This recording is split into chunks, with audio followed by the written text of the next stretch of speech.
And now it's time for Impact Corner with Dr. G and Miss Thang.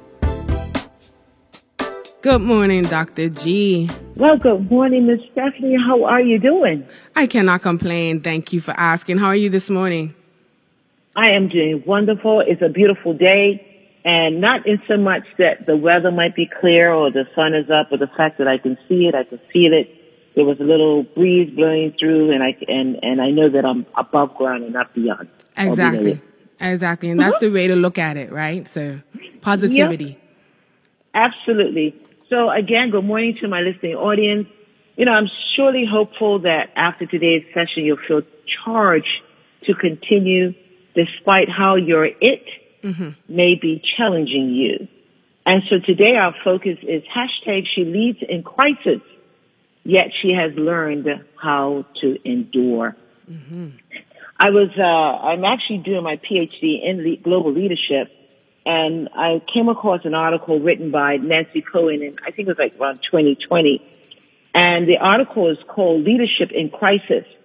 It's the Ernest Shackleton and the Epic Voyage of the Endurance. Now, this is history, and I just want to kind of use this as a backdrop for where we're going this morning. So it was on January 18, 1915, the ship Endurance, carrying a highly celebrated British polar expedition, froze into the icy waters off the coast of Antarctica.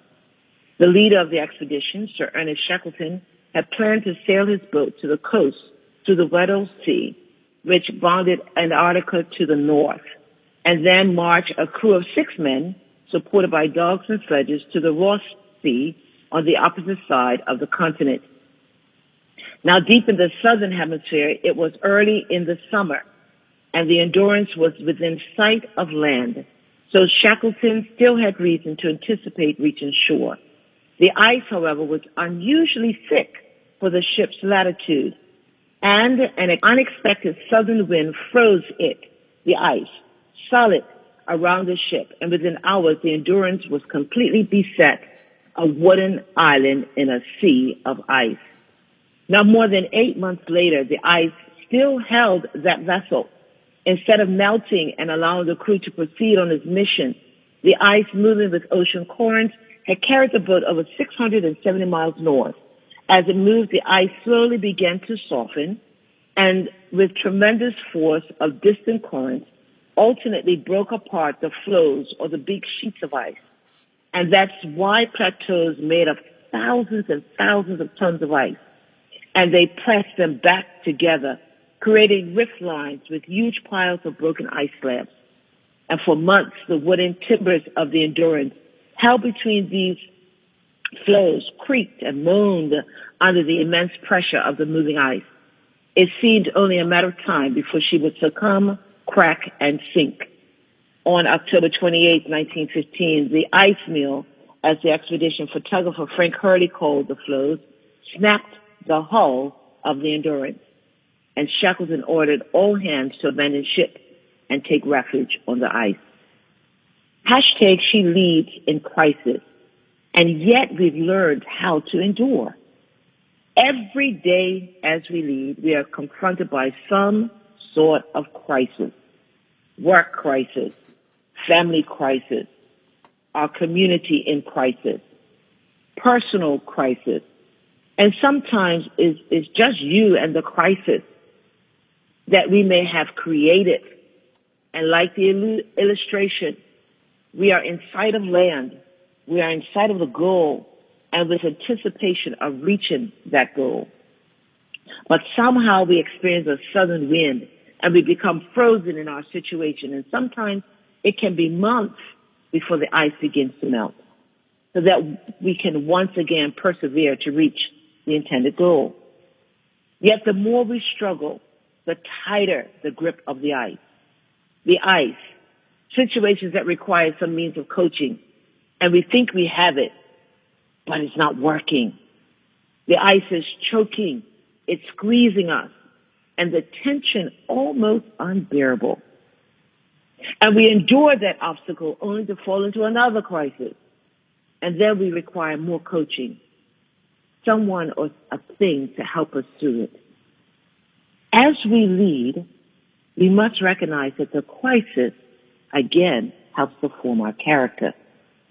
So how do we respond or react to the situation? In crisis, we must learn to lead in authority and not necessarily with authority. I'm going to say that one again. In crisis, we must learn to lead in authority and not necessarily with authority. Leading in authority is never flaunty or puffed up. You know, we work with some folks that have to exude their authority. In crisis, that's not what is needed. You see, in the struggle creates immobility, a stillness, and sometimes silence is necessary, promoting the ability to hear more acutely, becoming sensitive to the rifts and the currents of life that create an introspection of self and how we lead. Leading with an acumen of restraint, grace, and with intention.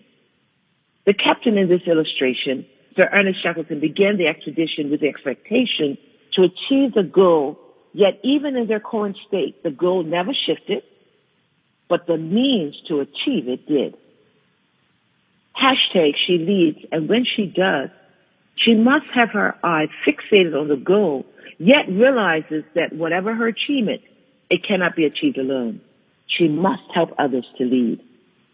You see, leaders are diverse. Our styles can be awkward and to some misunderstood. But great leaders have found a way to master their craft so that even in their absence, those they lead, whether family, teams of work, community stakeholders, through coaching and decision-making, can hold their own. Our leader's responsibility is seeing and identifying the leading or the leader in those who are following them. Leadership is about reaching back and helping someone achieve status, just as we have achieved. Leadership is not deceptive or manipulative, because when it becomes that, you forge an army of followers based on your identity and not theirs, and it won't be sustainable.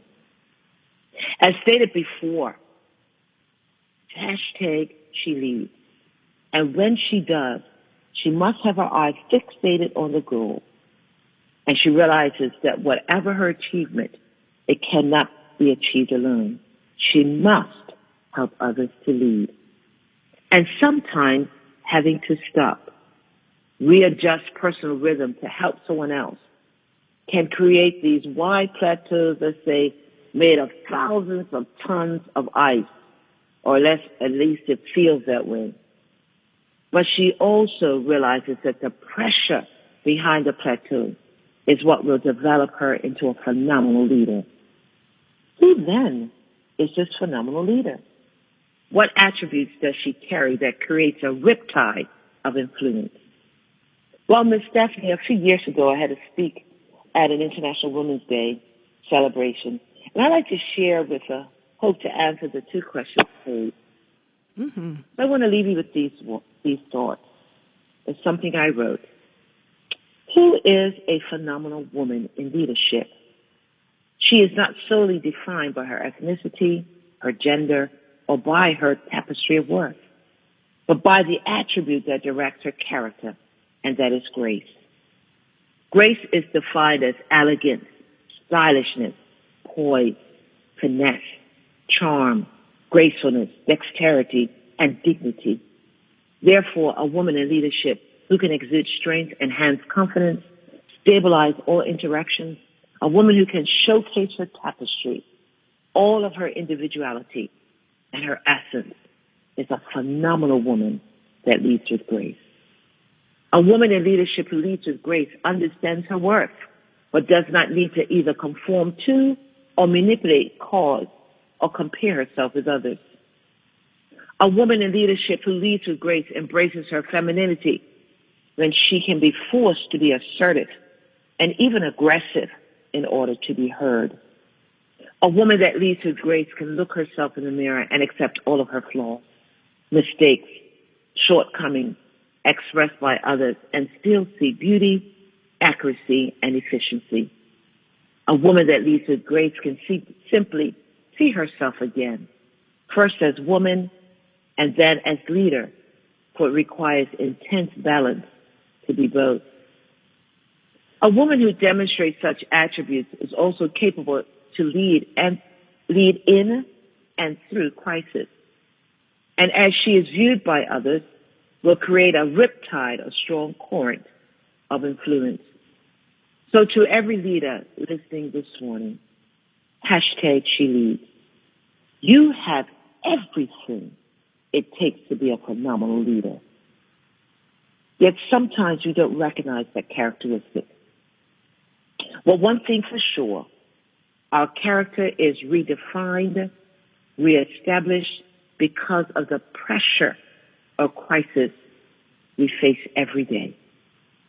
Leading in crisis may activate a level of impatience, but let's learn to dig deep, because behind an impatient gesture is nestled a spark of endurance. Remember, you are the composer with the pen. Begin transcribing your destiny. And today's nugget for newness.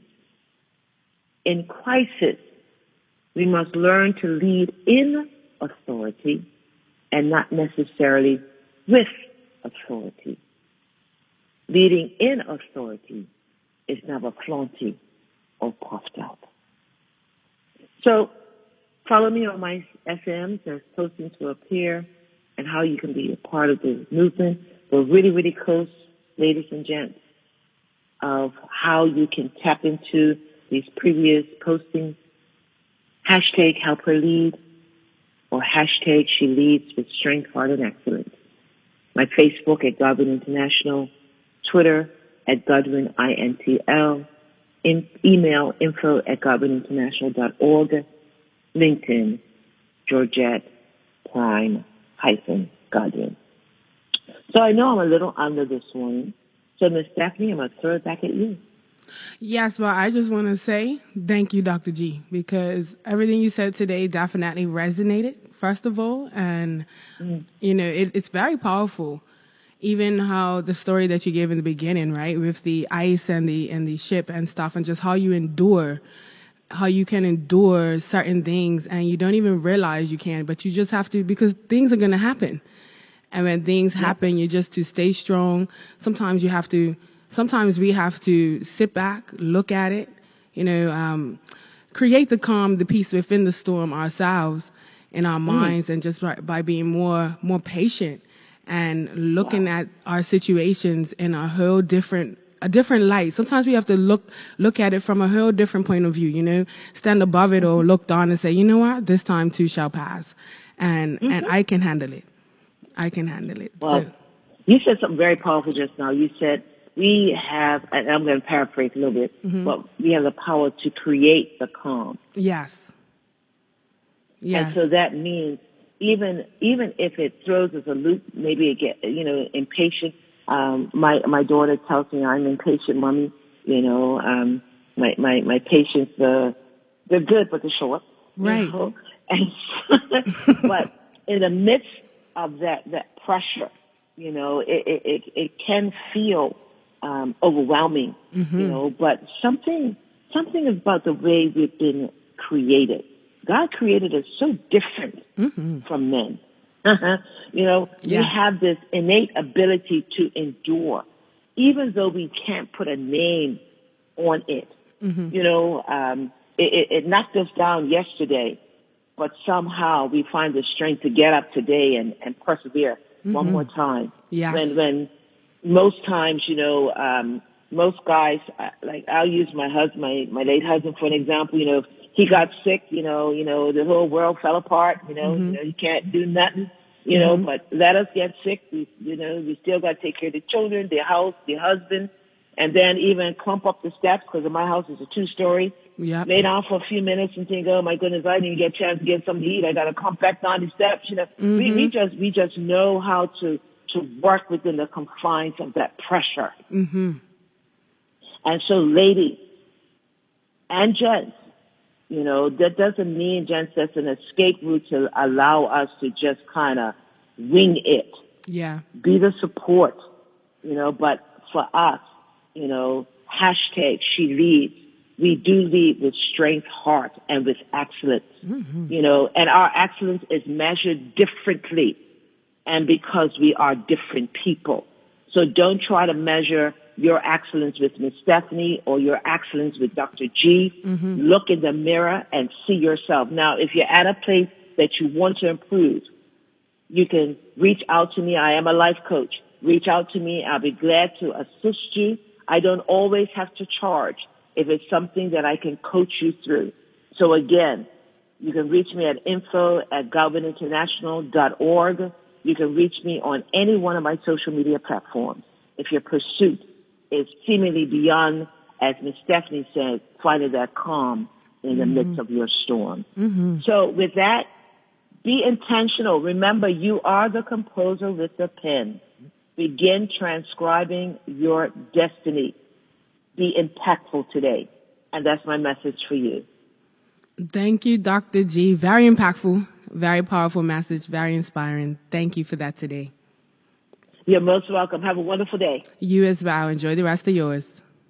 Okay, bye-bye now. Bye-bye.